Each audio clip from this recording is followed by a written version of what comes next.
And welcome to the first video of the actual Python programming concepts.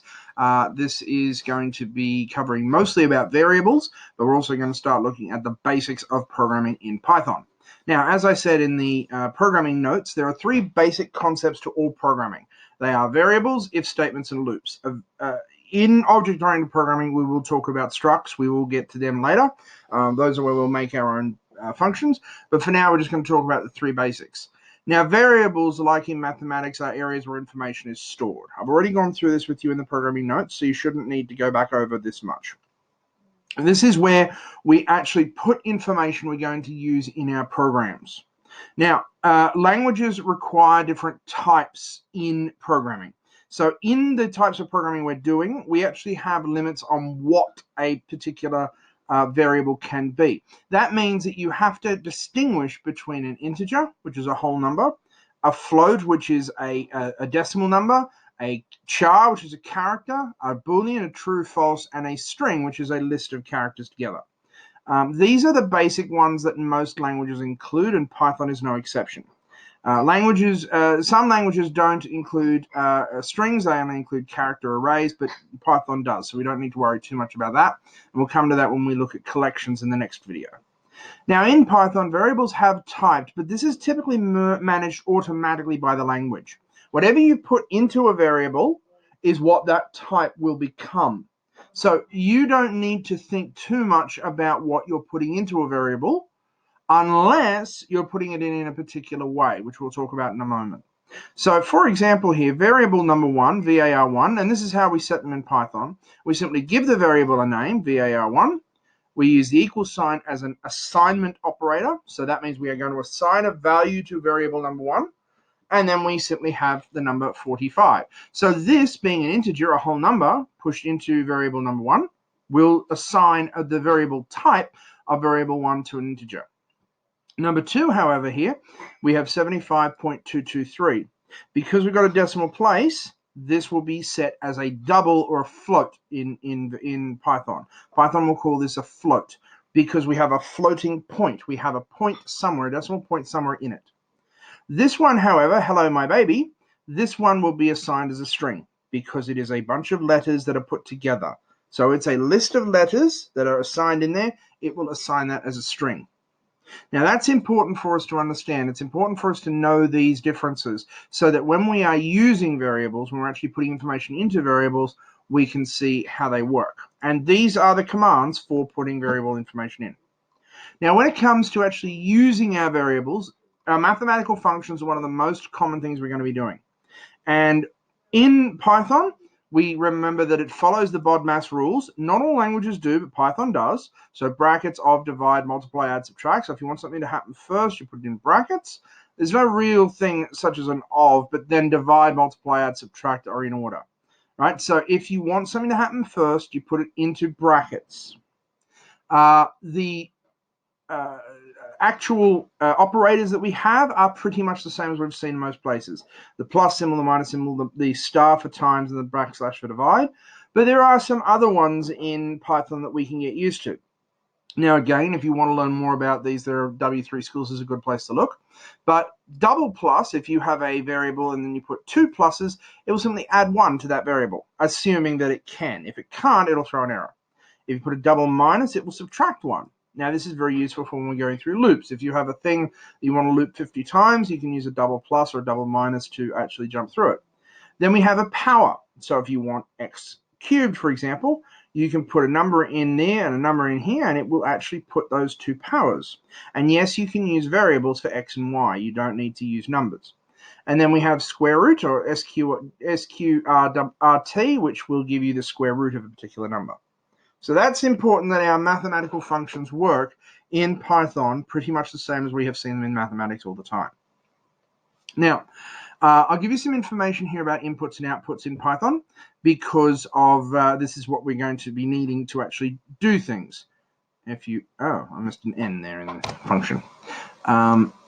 So when we're outputting information in REPL, we have this print statement that we can actually have some information. So if we go to our REPL here and we open a brand new REPL with nothing in it, as you can see, we can simply type, I want to print some information. So if we open our brackets, we've got to have our information in brackets because this is what's known as a function.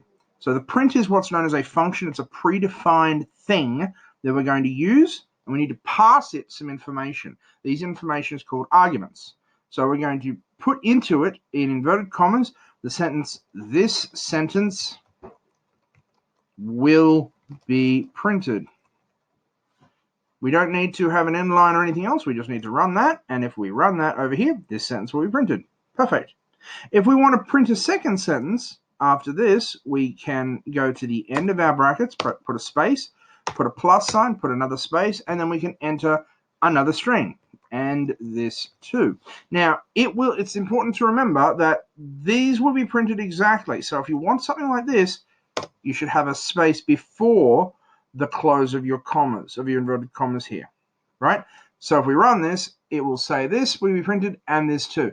There's a space there that we've put in, but there's no other distinguishing marks. Something we can do in Python is we can use the \n command, \n. This is actually what we call the Newline command. So if we put \n in here, this will actually bring a new line. It'll be the same as we press enter to put this over to the next line. And if we run that, we can see here that this is how it works. So this is really useful for us. And every time we're putting information back to the user, we can use this \n. Now, that is relatively universal in most modern popular languages. We can certainly see it. And you can actually do it in some forms of Unicode when you're working with your Microsoft Wordy stuff. So this is how we can print different things that have separate arguments printed. Now, if we want to input something, we can simply use the input command.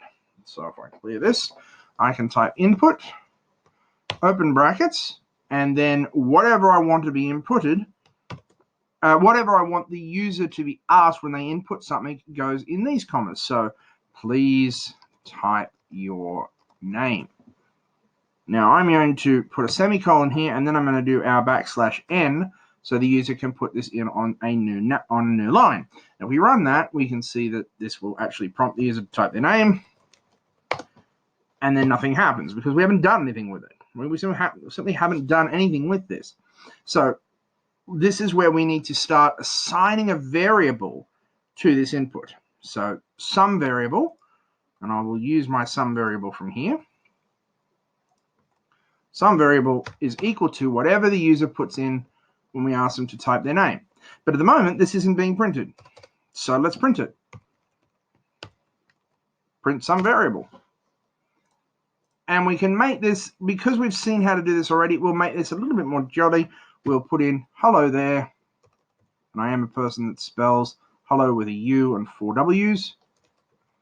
Hello there, space, close our inverted commas, space, plus sign, space.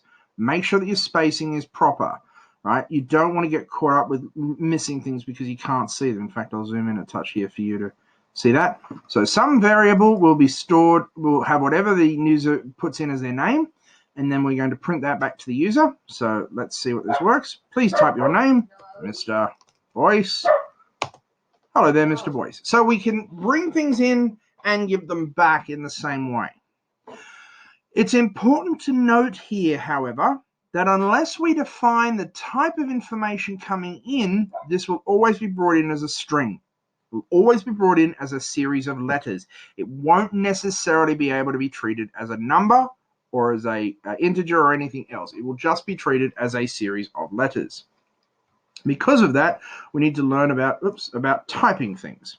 So this is where we can type our inputs and say, I want to actually restrict what comes in, and I want to make this an integer, for example. So if we go to our first little program here that I've asked you to do, make a program that finds the area of a floor using 3 variables. Now, Python is a bright language. It doesn't necessarily need to have everything being the exact same type for it to do calculations. It knows that an integer and a float will be able to work together in some ways. But for something like this, we would want it to be a float. So let's call now we need 3 variables. They've been given here, area, width, and length. So area is equal to width times length. Okay, that's pretty simple, but we haven't set up our width and our length yet. So the first thing we need to do is we need to ask the user for these two, width and length. Now, if we just put input here, and we will ask the user, please input your room's width, and then the same thing for length.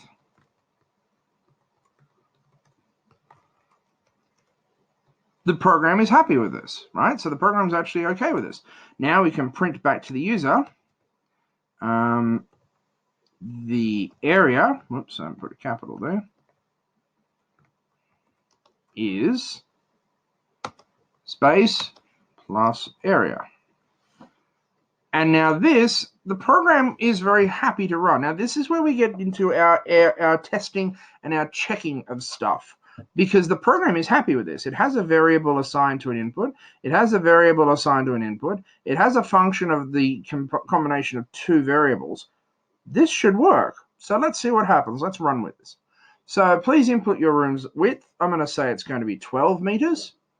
I didn't put a space there. Your length is going to be 12 meters again. The area is 12 plus 12. That doesn't work because we have simply added these two strings together.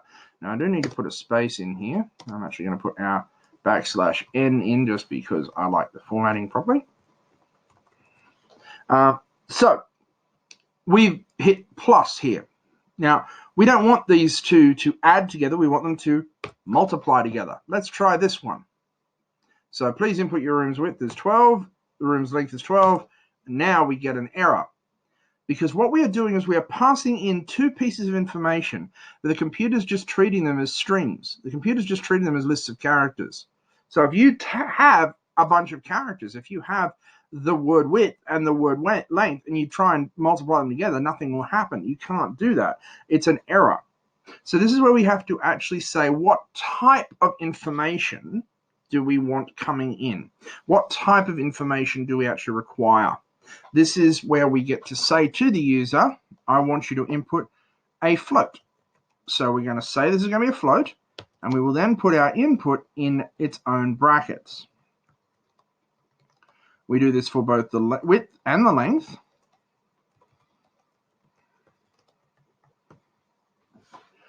And now we see if we can make this run. So now we can actually put this in as 15.25 wide and 16.98 long, and we get an error. Why do we get an error there? Can only construct a string, not float. Hang on. We get an error there because what we are actually trying to output here is not a float. We're trying to output a string. So here, even after we've done our calculation, up to this point it will work right. We now need to actually tell the computer that this has to come out as a string. So now our area is a string. Make sure we've got the right brackets in. And now if we run it properly, please input your room's width, 19.87 and 21.56. It will do the calculation in here. Then the calculation sits here, but because we're trying to output it as a string, we need to convert it, or what we call concatenate it, to a string. So we're passing it over as a string. That right there is the sort of thing you'll be doing for your first little quiz. The others are here. It should be relatively easy for you to work on them. So this is how we run our things. So going back and reviewing, we need to have a variable where we put information in. If that information needs to be of a certain type for something to do with it, like we're not just using it as a string, as a list of letters, we need to tell it what type needs to come in. We need to ask the user how to do what they want to put in and give that to the user. And then the area, we need to do our calculation and then output it as a string. Now, I will tell you here, if you will be able to break this, I can easily put in letters here and it will trace those and say this is a problem. But this is something that we would normally accept as being a risk that we will give to the user. The user can put in the wrong characters knowingly, but we're not going to worry about that too much. Later on when we come to try and catch blocks, that's where we will cover that. So going back here, you will need to make that little program, then you need to modify it slightly, then a couple of programs that allow you to change the pay. So those are the basics of Python. Those are the basics of how we put information in and the basics of using variables. Very, very simple little programs. Shouldn't take you too long to do.